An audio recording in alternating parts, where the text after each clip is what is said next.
Have they lost hope? Yes. Men facing famine, naught left but beans. Bean, you mean? If it were one man and 3 beans, but no, 1 bean and 3 men. Well, at least there are no bones in it.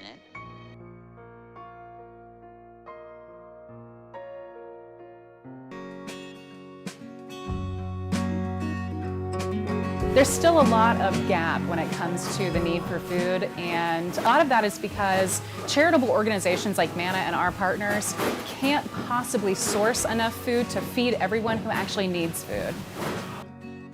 Another piece that we are hyper-vigilant of is that federal programs like SNAP, which is the Supplemental Nutritional Assistance Program, can be an incredible support for families, but many families make too much income to qualify for that program, but still have a very deep need for food.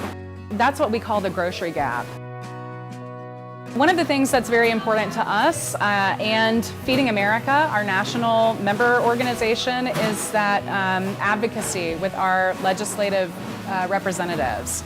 So one of the solutions to that really is making that program more accessible for the working families who need it. And we do that by creating storytelling assets. Film is very important for us to tell people's story about what they're facing so that that is real for our elected representatives and so that they can then take the steps on legislation to make things more accessible for people. Our mission, stated out plainly, is to end hunger in Western North Carolina. And for us, that means that if someone doesn't have food, they can easily access it. It's not a barrier to access. And so, providing a lot of these opportunities where we're partnering with as many food distribution partners as possible, making sure that people know that our helpline is available, is just kind of the one piece of that. We know that we're on the very end of people experiencing poverty. By the time they get to us, we know that they've probably gone through quite a few crises. It's not just about food. It's really about solving the deeper systemic issues around poverty and why people experience food insecurity in the first place.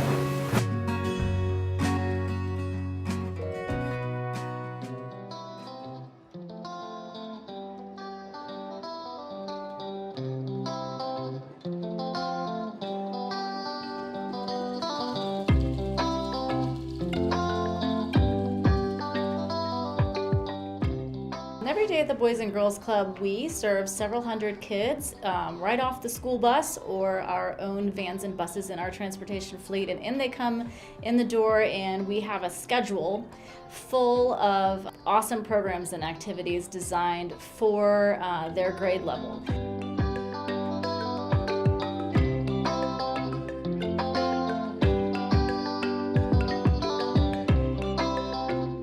And as long as I've been here, we've always fed kids snacks. For us to accomplish some of our bigger goals, we have to start with how whole and healthy each child feels before we get to work. So feeding kids healthy foods is a huge part of that.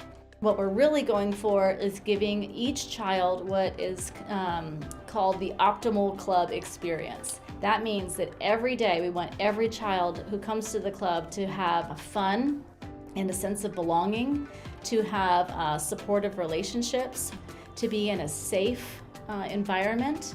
We want to give them opportunities and expectations about how to attain those opportunities. And finally, we promise to give each kid recognition. So we're really blessed to be able to provide high quality, free food to the kids that we serve.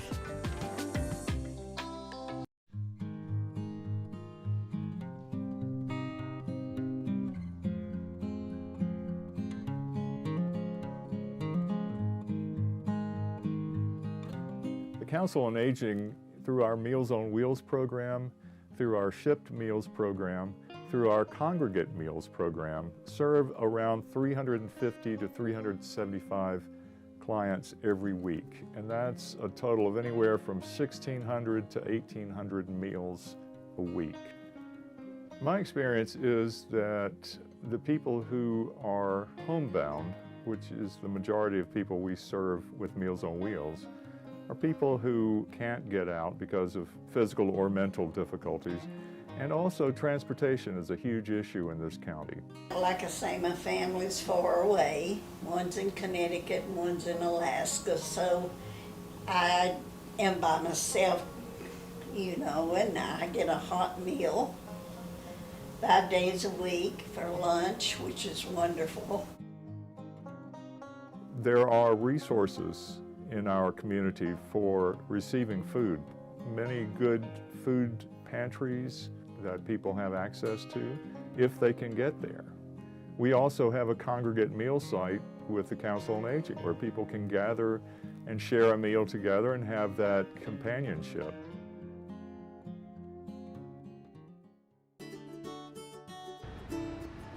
Hello, my name is Betsy Tankersley, and I'm with the Henderson County Cooperative Extension Office.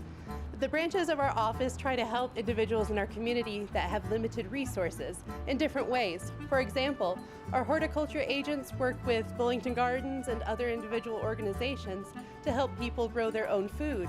Our Family and Consumer Sciences agent helps individuals learn to preserve their foods and other life skills. And I'm the expanded food and nutrition education program educator. So I help people take all of these foods that they've grown, preserved, and cook them in healthier ways. We work together with a lot of different organizations in our community.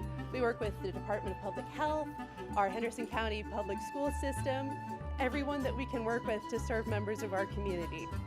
The Cooperative Extension Office is always looking for more partners in our community to help serve individuals in need, because that's exactly what Extension is all about.